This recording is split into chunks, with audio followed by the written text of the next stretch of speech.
Hi, welcome to my channel where we question everything. Today's topic is bits and pieces, and the heading is, why did Russia not destroy the bridges over the Dnieper River from the start? Well, it seems to me this question is coming up time and again, especially lately. And in the video, I think it was a video of Brian Berletic on Monday, as well as a video of the Duran, I think, on Saturday. They were asking the question, why did Russia not blow up the bridges over the Dnieper River, as well as all the other types of bridges over the rivers, in order to stop the resupply of the Ukrainian troops?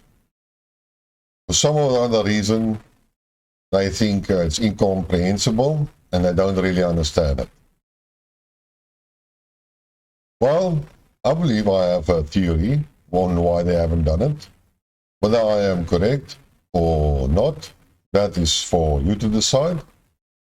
I am not advocating that that is the reason, but in my opinion, it is a plausible idea or a proposal. Well, firstly, we have to understand or remember what Putin had said at the beginning of the SMO. He basically stated three objectives. The one was the recognition of the Donetsk and Lugansk republics, and to assist them in military against the imminent attack that was being prepared or was being started by the Ukrainian forces on Donetsk itself and the Donbas region. And he also said the denazification of Ukraine and the demilitarization of Ukraine. But if you look at the longer or the more wider scope of his message, was that he could not accept that Ukraine would become part of NATO, and that the expansion of NATO to the east had to be stopped, and that Russia's security concerns, or that security is indivisible, and that Europe and especially America must respect Russian security concerns. So that was basically what he said. He also said that he's not there to conquer Ukraine, and neither does he want to kill civilians. Civilians have to be saved as much as possible. And he also didn't want to destroy physically all the Ukrainian soldiers. He basically just wanted to make Ukraine unable to fire, to do any military actions against any other province or republic or oblast, or how you want to call it. Those are the items that he type of expressed.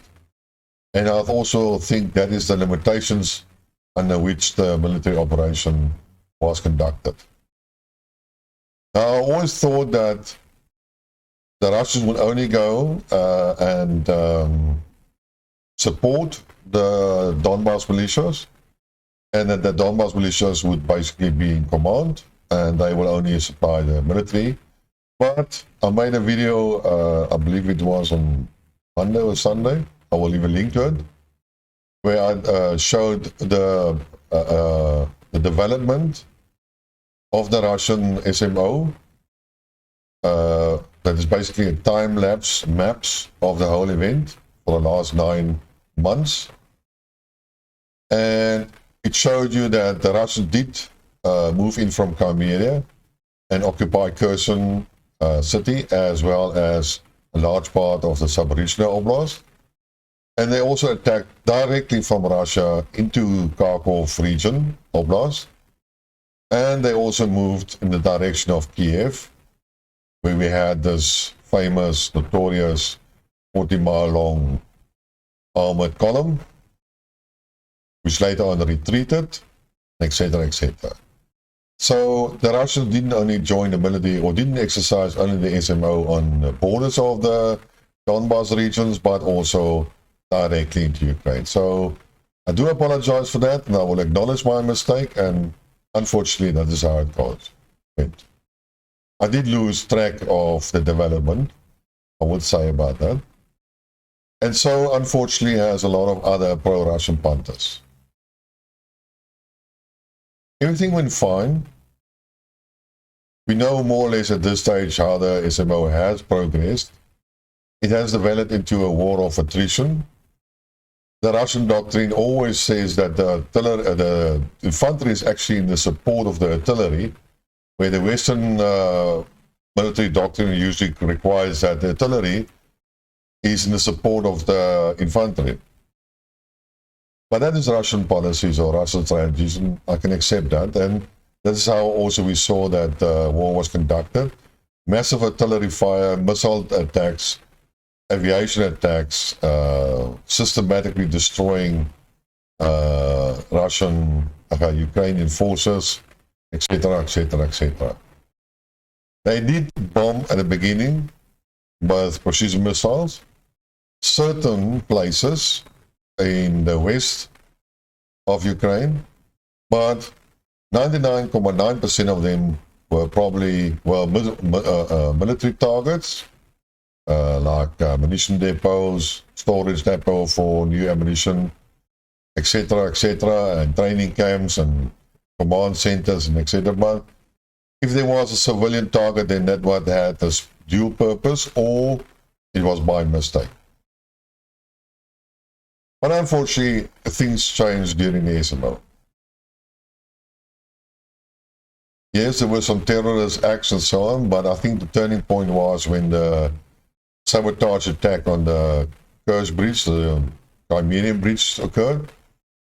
Russia retaliated and did some missile strikes on infrastructures, civilian infrastructure.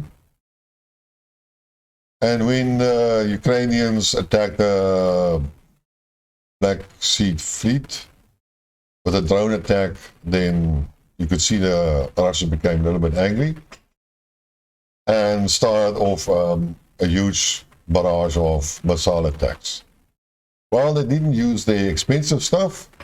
They used the long-distance UIVs, which were much more economically, and they could send them over into swarms, if you want to call it. That's, I think, the traditional name now for that, when you send a lot of UIVs at the same time. All of these UIVs were precision ammunitions, and they did reach their targets. And then one has to ask yourself, what was the targets? Well, they targeted the power system of Ukraine. It was a form of payback in order to have an asymmetric response to the Ukrainians and let them understand that these types of sabotage effects or sleazy type of using the grain export lines and so on is a no-no, and that Russia will up the gain paying dial, as they call it, and inflict heavy damage, especially on the civilian structure. And now we have basically that about 40% of the power grid of Ukraine has been destroyed, and together with that, unfortunately, also some water supplies, because they need electricity to pump it, and also sewage system, because again they use pumps, electrical pumps, to drive these systems. So I call that as to collateral damage. But the Russians did that after they appointed Solovykin, the general called Armageddon. I think that's his nickname. And that is basically what he has done, and now they are bombing the infrastructure of Ukraine. But if you look carefully on what they are doing, they are not really attacking the power stations. They are attacking the transformer networks, the distribution points, where the high voltage is brought down to a lower voltage. I'm not sure if Ukraine needs 220 volt or 110 volt like the Americans, but at least to domestic type of voltage levels. And why did they do it? Well, that is one of the points to destroy or inflict. What's the opposite of comfort? You know, when it's opposite, make it difficult for the people to survive with winter.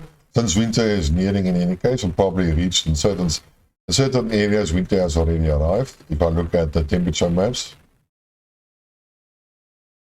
But if you also look carefully, you will find that the initial stages of these attacks, Ukrainian civil services, or whatever you want to call them, could repair these substations. And that's what they did. They repaired the substations, and they restored the power supply to Kiev and other cities at the beginning. And then later on we found out, oopsie, this is all Soviet era type of equipment. There is no equivalent in the West. And Ukraine is running out of spare parts. So they are running out of transformers.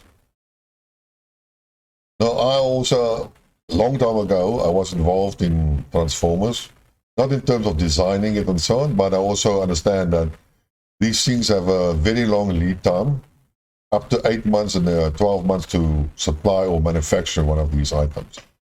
So they are not, and that is manufactured in America and then exported to South Africa. So these things are not that easy to replace. And if you think about what they have done is, firstly, the Russians have used cheap drones. So it's a very cost-effective method of destroying critical infrastructure. Initially, the infrastructure could be repaired and replaced. But if Russia continued with this attack using cheap and effective UAVs and not the expensive precision missile, then the cost versus effect dial or equation favors Russia, number one. And number two is they knew that it was Soviet era equipment and that Ukraine will run out of spare parts and cannot get it easily from the West.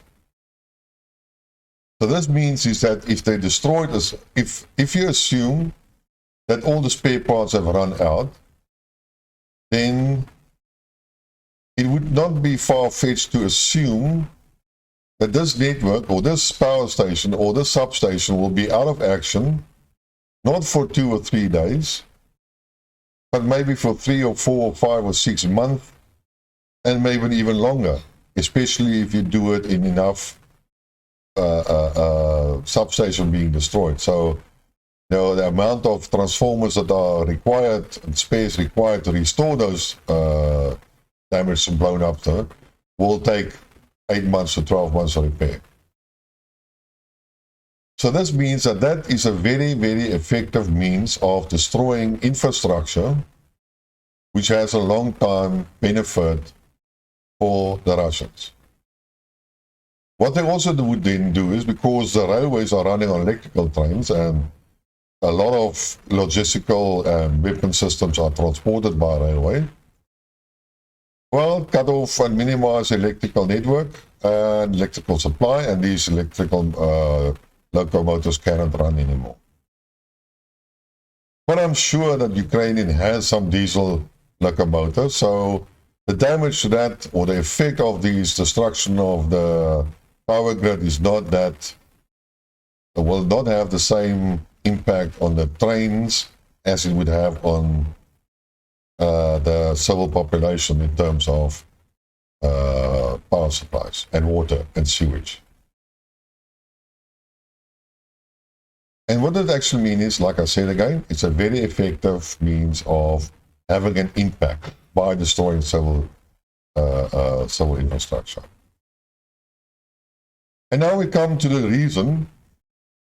Just remember what I said, everything. And now we come to the reason is, why didn't the Russians blow up the bridges over the rivers in order to curtail the delivery of equipment and other logistical items, ammunition, hardware, tanks, APCs, etc., etc. Well, look at a bit of the map of Ukraine. You will see a lot of rivers, and a lot of rivers have to be crossed, and therefore there would have been a lot of bridges. And then how are you going to limit or prevent these trains to run? Remember, they are not all railway bridges. There are a lot of road bridges as well. Then you have to ask yourself, but how many precision missiles do I have to send to destroy these bridges? And you will find that that is quite a significant number. And if the Russians made their calculations in terms of the benefit versus cost, they would have found that that type of scenario is not a viable option. So, because you cannot use a drone with a 12 kilogram explosive device and or payload, if you want to call it, and expect to blow up a whole bridge. That's not going to work. You need a sizable piece of explosive to blow up a bridge. And then you have to consider, what is a bridge really? It is a span across two pylons. Now, if you remember the photographs of the attack or the sabotage on the Kherson Bridge, you will know that the section of the road, one road, double lane, was destroyed between two pylons. And if I had to judge the distance, it could have been anything between 30 and 50 meters, maybe longer. And that was one bomb. And it was supposed to be like 400 kilograms or 450 or something like that. It didn't do anything about the other piece of the bridge, and neither on the train bridge. So the destroying, if you send a missile onto a bridge that has maybe 3 of these 2 pylons and 3 sections, then you can only destroy one section. You're not destroying the whole bridge unless you by chance let the bomb explode right on top of the pylon, and then you might by chance damage the pylon and 2 spans, 3 spans. And then you have to ask yourself, if you remember correctly, and if you listened and if you read and so on, you will find that the estimated time of repairing the bridge, the Kherson Bridge, is about 3 months. But if you take 3 months to do it, then you are building a proper bridge with reinforcement, scaffolding, reinforcement, boxing, concrete, curing concrete, putting in asphalt, and making that bridge as if new, and doing a proper job. That is what you would do. That would take you 3 months. But if this bridge was a critical item, then the whole scenario changes. You do not need to repair that bridge for a long period. It doesn't have to last for 30 years or 50 years. The estimated time might be only a year. And if I had to do it from a technical point of view, I will build that thing from a type of steel structure, ready-made or assembled in pieces, on one of the spans that was right next to the one that was damaged. And I will lower it in a very similar manner as one of these huge cranes do, or maybe a pontoon bridge. Is like you lift it up and then you position it to the edge of the thing, and then slowly let it down, and it stands on the other pylon. Well, that is one of the measures I can do. And if you do it for one company, yeah, it will probably take you a month or so, maybe more, to manufacture. But if you employ 2 or 3 different steel manufacturers, it's not a complicated design. Some lacquer thick I-beams, or you want to build a lattice structure, which is much more lighter and more stiffer, with using normal angle irons or U-channels or whatever. Doing a 50-meter span is not that difficult. And like I said, I will build it in sections. I will contract 4 or 5 different steel manufacturers. Don't even have to be big. And have a couple of welders, maybe 10 welders or so each, and Bob's your uncle. And I think within 2 or 3 weeks, that bridge will be ready, assembled, and there you go. And then you have to understand that not everyone is 50 meters long. Some of the bridges are shorter. And if you don't want to do that, in any case, you can still build a pontoon railroad and design some of other system to load all the stuff from that train onto pontoons, and then over the river drive itself, and then on that side load it onto a train again. The reason why tanks and APCs and all the stuff is transported by train is for one reason, well, not for one, it's for 2 reasons only. The one is they are slow, they are not very fast, and secondly, they use a hell of a lot of fuel. So it's much more economically to transport these heavy artillery pieces by train. But I've also seen a lot of low-bed trucks transporting tanks. So, you know, there's different ways of doing it. But the main problem is again, twofold on why I believe the Russians never destroyed the bridges. Well, actually threefold. The latter is like a really speculation. And I'll start with the last one, and that is like, yes, if they want to progress into Ukraine, then they need those bridges themselves to cross the Dnieper and then move on to Nikolaev and then to Odessa and go northwards to Zaporizhzhia and then even more, and then later on cut off Kharkiv. But they need the bridges, so why destroy them in the first place? But that is pure speculations and doesn't really have me. Call it fiction. But the non-fictional items about this whole matter is twofold. Cost versus benefit.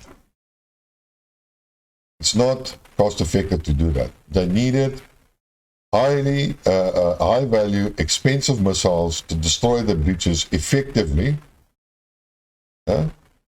And if they use basically, there are a lot of them, so will they use expending a lot of these missiles on certain structures that only the Ukrainians are using.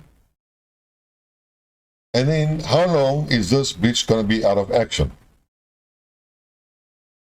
So how long are you going to have a benefit of blowing up the bridge? Bridges are blown up usually when an army retreats, or not an army, company, division, whatever you want to call it. When a military effectively retreats, it blows up the bridges in order to delay the advance. Not prevent the advance, delay the advance. That is the functions why you blow up bridges. And the same, that if you want to attack and so on, then you need the bridges, and then the other guys blow it up in order to delay the advance. But everybody knows that bridges can be repaired. And they can be repaired fairly quickly and effectively, not long lasting, but suitable for the effect that they are to cross that river. And that's all that you want. So Russia would have expended a lot of their missiles, heavy, expensive missiles to destroy bridges, and they have to be destroyed all at the same time, and there are many of them, and they would have had maybe an effect of delaying the supply line for a month, and then you have to say, but I can still supply versus truckloads. They can still build pontoons and drive the trucks over the pontoons. So it's not that they're going to stop all logistical supplies to the Ukrainians under no circumstances. And then these bridges can be rebuilt. And then they have to bomb it again. Not with a light UAV, no, with a heavy, expensive precision missile. Well, that is how I believe why they didn't do it. They didn't express it as a priority in the beginning. They didn't see the need to destroy the bridges. They thought maybe NATO's resupply of NATO would maybe be limited, so it wouldn't have a big effect on the war effort. But they also saw that it's not cost effective. The destruction of the power grid is cost effective. Surely, definitely. But destroying the breaches is not cost effective. It achieves a very limited benefit. And no, there are better targets.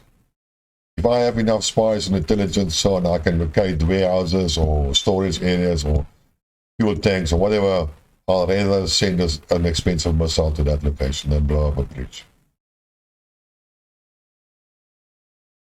Anyways, that's my theory and my story for today. If you like what you heard, please subscribe. Spread the words, share the link, and until next time, cheers.